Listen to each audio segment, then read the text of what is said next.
A estas alturas del desarrollo de Psicología 4 se llega al parágrafo de las estructuras de conciencia. Allí se dice que los diferentes modos de estar el ser humano en el mundo, las diferentes posiciones de su experimentar y hacer, responden a estructuraciones completas de conciencia. Así, la conciencia desdichada, la conciencia angustiada,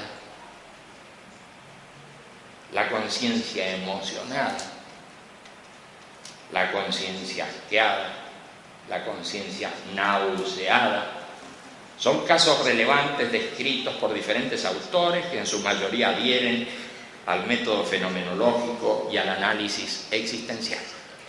En nuestro caso, comenzamos por estudiar los comportamientos que muestran anormalidades respecto a parámetros del individuo o del grupo considerado.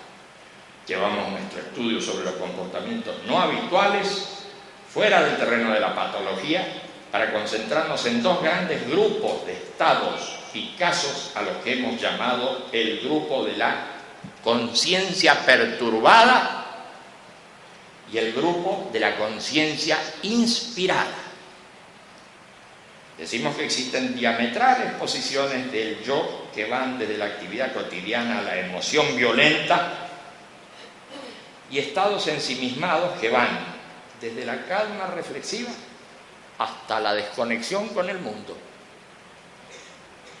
Reconocemos además otros estados alterados en los que las representaciones se externalizan proyectivamente, de tal modo que realimentan a la conciencia como percepciones provenientes del mundo externo, y otros de ensimismamiento en los que la percepción del mundo externo se internaliza introyectivamente.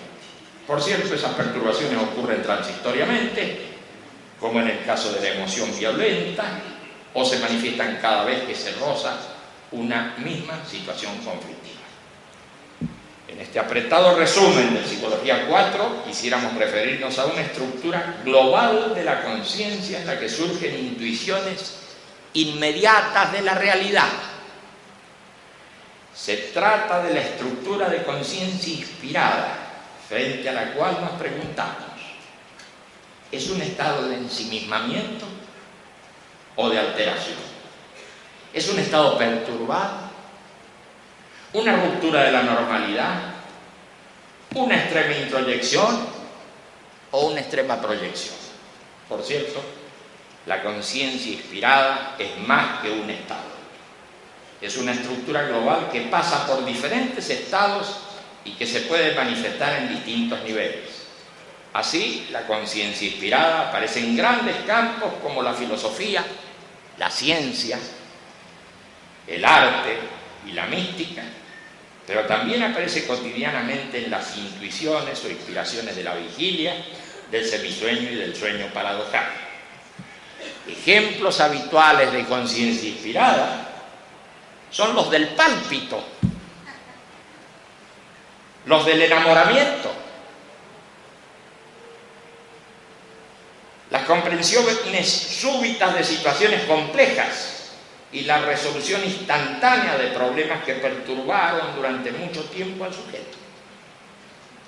Sin embargo, los casos que mencionamos no garantizan el acierto, la verdad o la coincidencia del fenómeno respecto a su objeto, aunque los registros de certeza que los acompañan son de gran importancia y de profundo significado.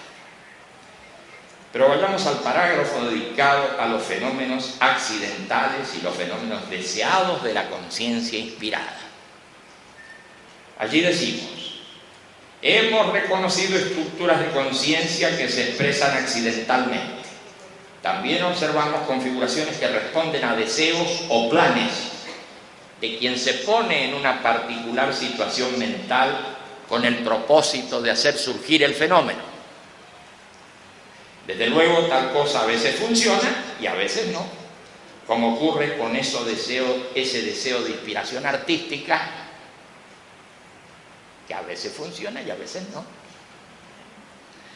O a ese enamoramiento, que a veces no llega.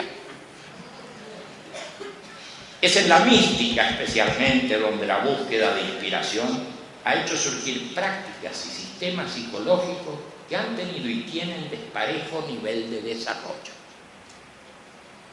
Así, reconocemos a las técnicas de trance como pertenecientes a la arqueología de la inspiración mística. Al trance lo encontramos en las formas más antiguas de la magia y la religión. Para provocarlo, los pueblos han apelado a la preparación de bebidas vegetales más o menos tóxicas y a la aspiración de humos o vapores. Otras técnicas más elaboradas, en el sentido de permitir al sujeto controlar y hacer progresar su experiencia mística, se han ido depurando a lo largo del tiempo. Las danzas rituales, las ceremonias repetitivas y agotadoras, los ayunos, las oraciones, los ejercicios de concentración y meditación han tenido a lo largo del tiempo considerable evolución.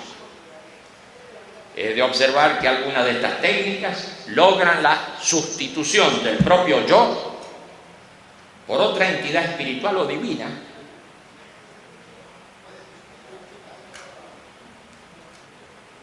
y en base a esas imágenes se va profundizando en el espacio de representación, se toma contacto con otro estado o tal vez con otro nivel de conciencia al cual nos referimos con la designación de lo profundo.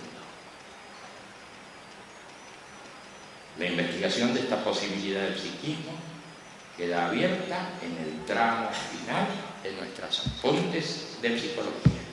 Nada más y muchas gracias.